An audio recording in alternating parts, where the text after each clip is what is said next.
Mr. President, ladies and gentlemen, our negotiations have been held in a constructive atmosphere of mutual respect. We have very thorough negotiations that were quite useful. I would like to thank once again my American counterpart for the proposal to travel out here to Alaska. It only makes sense that we've met here, because our countries, though separated by the oceans, are close neighbors. So when we've met, when I came out of the plane and I've said, "Good afternoon, dear neighbor. Very good to see you. In good health and to see you alive." I think that is very neighborly. And I think that's some kind words that we can say to each other.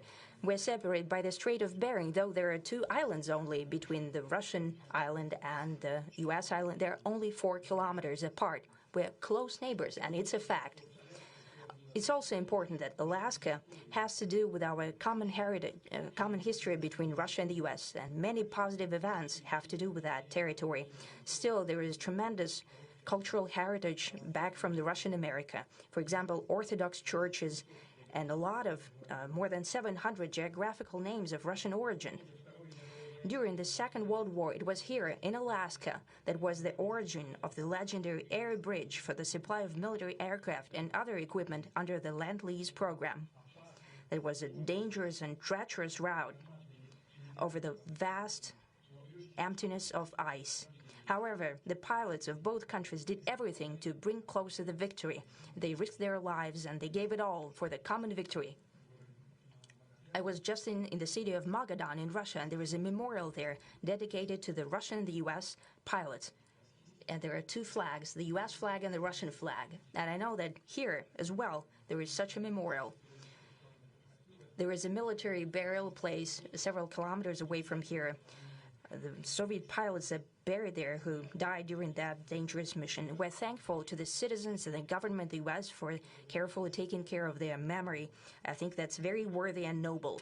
We'll always remember other historical examples when our countries defeated common enemies together in the spirit of battle camaraderie and allyship that supported each other and facilitated each other.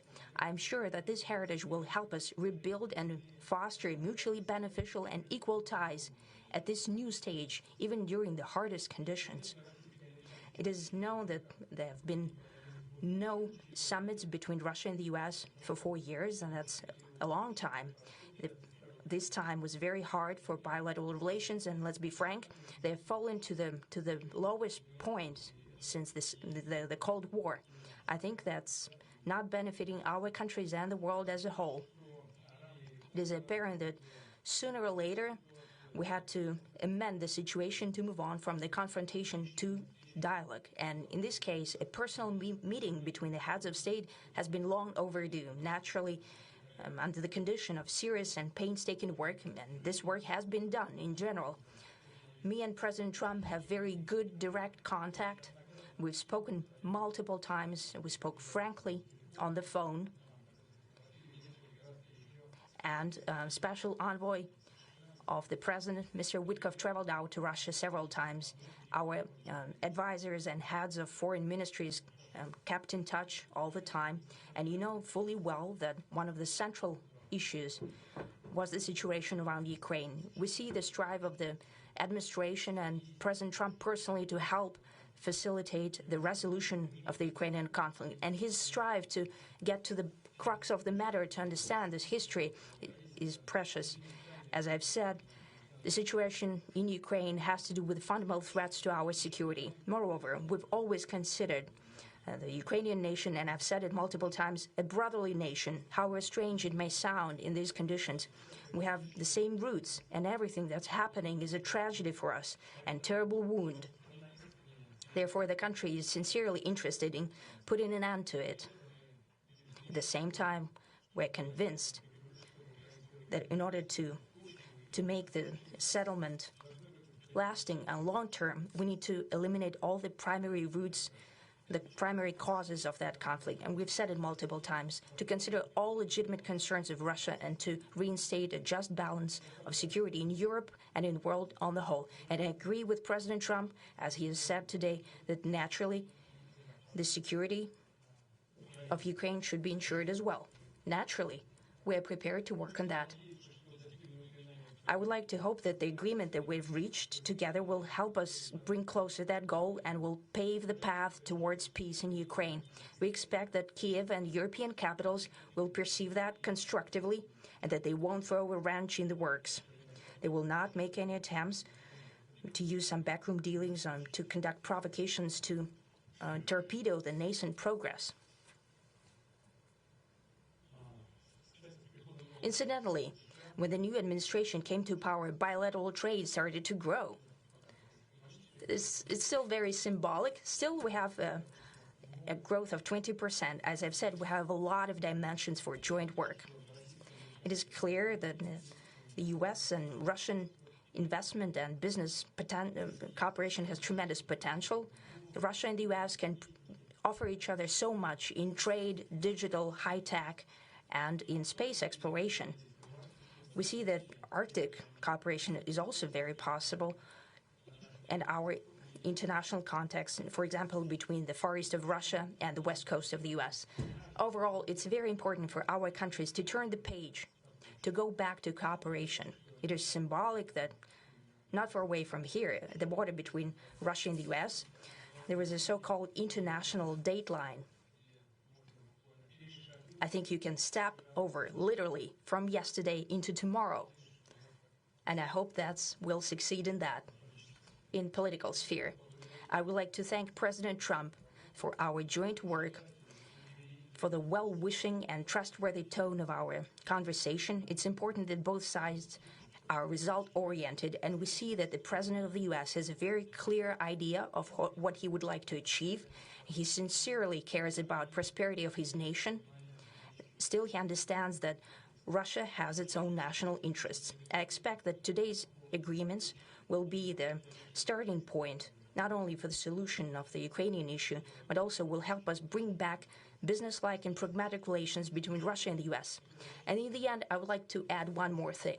I'd like to remind you that in 2022, during the last contact with the previous administration, I tried to convince my previous American colleague that the situation should not be brought to the point of no return when it would come to hostilities. And I said it quite directly back then, that it's a big mistake. Today, when President Trump saying that if he was the president back then, there will be no war. And I'm quite sure that it would indeed be so. I can confirm that. I think that overall, me and President Trump have built a very good, business-like and trustworthy contact. And I have every reason to believe that moving down this path, we can come, and the sooner the better, to the end of the conflict in Ukraine. Thank you. Thank you.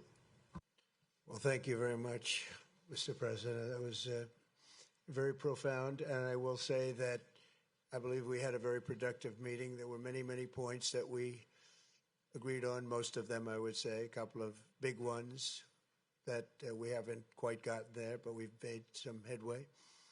So there's no deal until there's a deal. I will call up NATO in a little while. I will call up the various people that I think are appropriate, and I'll, of course, call up President Zelensky and tell him about today's meeting. It's ultimately up to them. They're going to have to agree with what Marco and Steve and some of the great people from the Trump administration who've come here, Scott and John Ratcliffe, thank you very much. But we have some of our really great leaders. They've been doing a phenomenal job. We also have some tremendous Russian business representatives here, and I think, you know, everybody wants to deal with us. We've become the hottest country anywhere in the world in a very short period of time, and we look forward to that. We look forward to dealing. We're going to try and get this over with. We really made some great progress today. I've always had a fantastic relationship with President Putin, with Vladimir. We had many tough meetings, good meetings. We were interfered with by the Russia hoax. That made it a little bit tougher to deal with, but he understood it. I think he's probably seen things like that during the course of his career. He's seen it all, but we had to put up with the Russia hoax. He knew it was a hoax, and I knew it was a hoax, but what was done was very criminal. But it made it harder for us to deal as a country in terms of the business and all of the things that we'd like to have dealt with. But we'll have a good chance when this is over. So just to put it very quickly, I'm going to start making a few phone calls and tell them what happened.